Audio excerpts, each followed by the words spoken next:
మోకాల నొప్పులకు ఎటువంటి సర్జరీ లేకుండా ఎపియాన్ పెయిన్ క్లినిక్ అందిస్తున్న అత్యాధునిక చికిత్స. అమ్మ వివాహం ఏదైనా చేయాలంటే అటు 7 తరాలు ఇటు 7 తరాలు ఖచ్చితంగా చూసుకుని చేస్తేనే మంచిది అంటూ ఉంటారు. అవునమ్మా. అలాంటిది ఇప్పుడున్న పరిస్థితుల్లో ఏంటంటే ప్రతి ఒక్కళ్ళు కూడా క్షణికావేశాలు ఎక్కువైపోయి చిన్న చిన్న వాటికి కూడా ఆత్మహత్యలు చేసుకుంటూ ఉన్నారు. అవును. అలా ఒక కుటుంబం నుంచి ఎవరైనా ఒక పర్సన్ ఆత్మహత్య చేసుకుంటే అవి వెనక తరాల వాళ్ళకి రాబోయే తరాల వారికి కూడా ఏదైనా నష్టం వాటిల్లే అవకాశం ఉందంటారా? అంటే అమ్మా, మనం పునర్జన్మ మొదలైనటువంటి వాటిని విశ్వసించే వాళ్ళకైతే తప్పనిసరిగా దాని ఫలితం ఉందని చెప్తాం. మేము నమ్మము అన్నారు అనుకో, వదిలేసేయం. ఆ నమ్మని వాళ్లే కదా ఆత్మహత్యలు చేసుకుంటారు. లేకపోతే ఎందుకు ఆత్మహత్యలు చేసుకుంటారమ్మా? ఎటువంటి క్లిష్ట పరిస్థితులు వచ్చినా పరిస్థితుల్ని ఎదుర్కొని ధైర్యంగా యుద్ధం చేసి ఆ యుద్ధంలో గెలవడమో లేకపోతే ఆ యుద్ధంలో ప్రాణం పోవడమో జరిగిందే తప్ప మన ప్రాచీన గ్రంథాలు గనక చదివి చూసినట్టయితే ఎవ్వరూ కూడా ఆత్మహత్యలు చేసుకునే వాళ్ళు లేరు. ఆత్మహత్య మహాపాతకం అని చెప్పారు. పాపాన్ని మించింది పాతకం. అంటే పరిహారం చేస్తే కూడా దానికి ఎటువంటి ఫలితం ఉండదు, పాతకం అంటారు. అటువంటి మహాపాతకాన్ని కలిగించే ఆత్మహత్య గనక చేసుకుంటే దానివల్ల ఫలితం ఏమిటంటున్నారు కదా. ఎందుకంటే తనకొక్కడికే కాకుండా ఆత్మహత్య చేసుకున్న వారి వల్ల ఆ కుటుంబ సభ్యులకి కానీ ఆ పూర్వులకు కానీ తరువాతి తరాల వారికి కానీ కూడా దాని ప్రభావం ఉంటుంది. ఎందుకు అంటే ఆత్మహత్య చేసుకున్నటువంటి వారికి అసలు ఆయుర్దాయం పూర్తయ్యేదాకా పైలోకాలకు వెళ్ళే అవకాశం లేదు గనక ఇక్కడే శరీరం లేకుండా తిరుగుతూ ఉంటారు. మనకి గాలి పట్టింది, అదే మరి వాళ్లే తిరుగుతాం. పాపం వాళ్ళకి వెళ్ళే అవకాశం లేదు. పాస్పోర్ట్ ఉంది కానీ వీసా లేదు. ఏం చేస్తారు? ఎట్లా పెడతారు? పాస్పోర్ట్లో మనం ఎప్పుడో వెళ్లాల్సిన డేట్ ఉంది, మన టికెట్ కన్ఫర్మ్ కాలేదు, వెళ్ళాము, రైల్వే స్టేషన్లో పడి తిరుగుతాం టికెట్ కన్ఫర్మ్ కాకపోతే.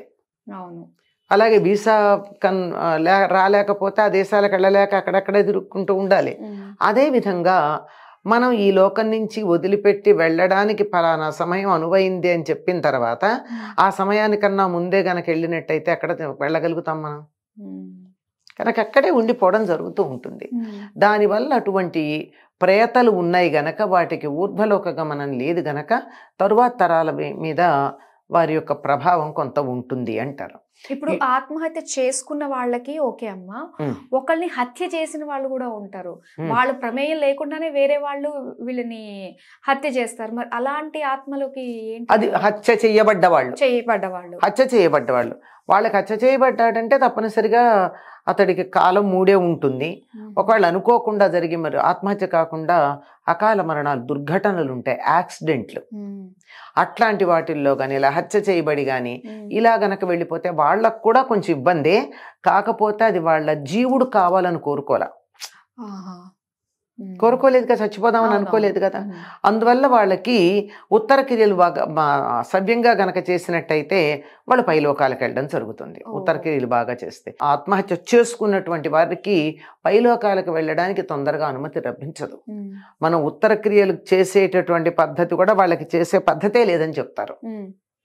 అట్లా అయినా కానీ తరువాత తరాల వాళ్ళు చెయ్యాలి. ఉత్తర క్రియలు చేస్తే తప్ప ఆ ముందు తరాల వాళ్ళు పైకి వెళ్ళరు. తరువాతి తరాల వాళ్ళు శరీరం వదిలేక కూడా ఎక్కడికి వెళ్లకుండా ఇక్కడే ఉండిపోవడం జరుగుతుంది. దాని ఎఫెక్ట్ ఆ తర్వాత తరాలకు కూడా వస్తుంది. అందువల్ల ఒకళ్ళు ఆత్మహత్య చేసుకున్నారు అంటే అర్థం ఏమిటంటే తమ ముందు తరాల వాళ్ళ మీద తరువాత తరాల వాళ్ళ మీద కూడా వాళ్ళకి ఇష్టం లేదు, వాళ్ళ మీద కూడా ప్రేమ లేదు. తన మీద తనకి ఎట్లాగో లేదు, తన మీద లేకపోవడం వల్లే ఆత్మహత్య చేసుకోవడం.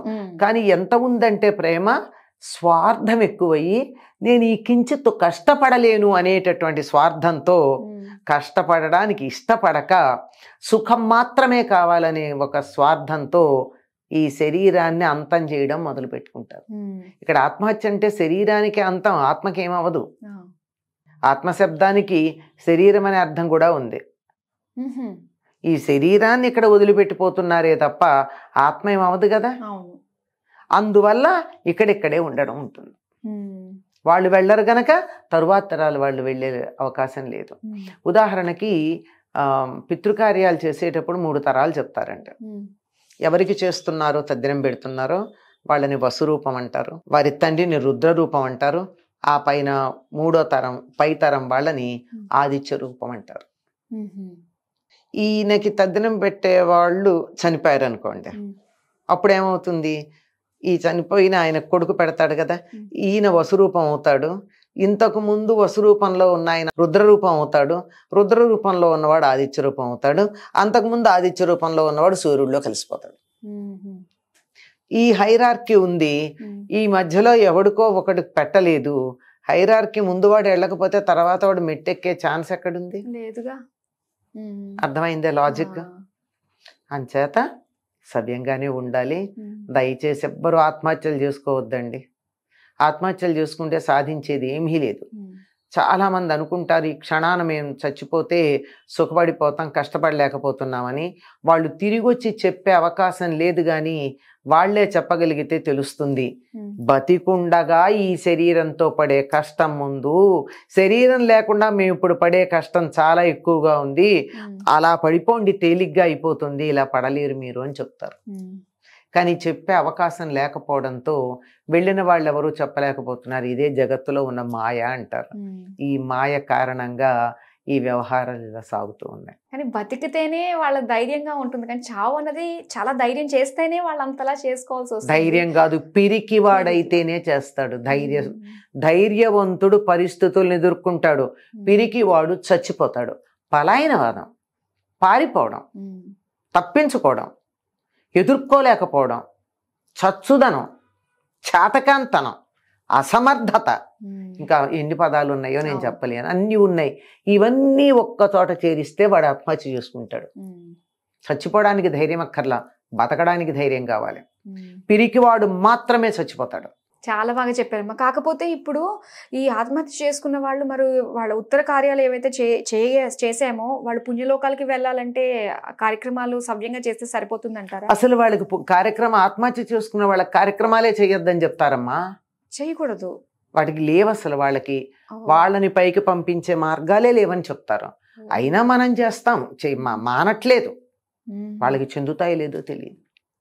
ఎందుకంటే ఆ జీవుడికి ఇంకా ఇక్కడ టైం ఉంది భూలోకంలో, మనం ఇస్తే వాడు అక్కడికి ఎలా పెడతాడు? నిజంగానేమో ఇది చాలా డీప్ గా తెలుసుకుని ప్రతి ఒక్కరు ఆలోచించి తర్వాత తరంగా తన గురించే తను ఆలోచించుకుంటే చెయ్యడు. ఆలోచన లేని అసమర్థుడైతేనే చేస్తాడు. ఇంక ఇలాంటి వాళ్ళ గురించి ఎంత చెప్పుకున్నా కూడా మనకి ఇంకేం బాధే తప్ప, ఇంక ఇందులో వివరాల్లోకి వెళ్ళిన కొద్దీ ఇంకా బాధ కలిగించే విషయాలే తప్ప సంతోషంగా ఉండేది, ఎవరికన్నా ఉపయోగపడేది చాలా తక్కువ.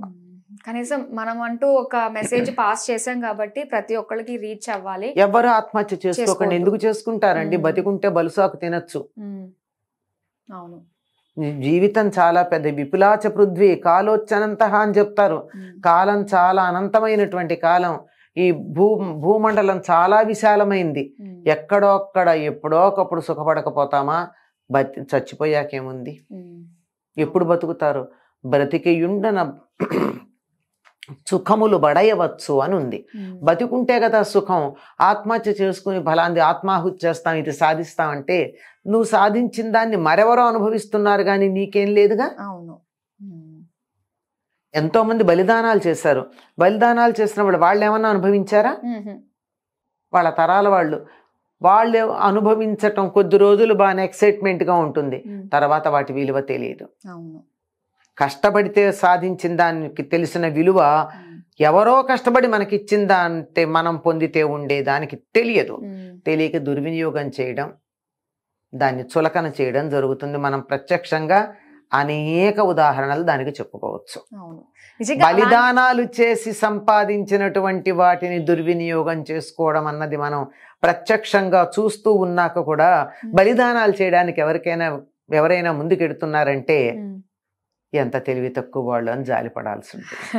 అంతే. ఇంకా ఓకే అమ్మా, అసలు అలాంటి ఫీల్ ఎవరికైనా వచ్చినా కూడా అలాంటి టైంలో నిజంగా మన ఈ ఎపిసోడ్ కనుక టెలికాస్ట్ అయితే వాళ్ళ అదృష్టవంతులు. నిజంగా చాలా చక్కగా తెలియజేసినందుకు ధన్యవాదాలమ్మా.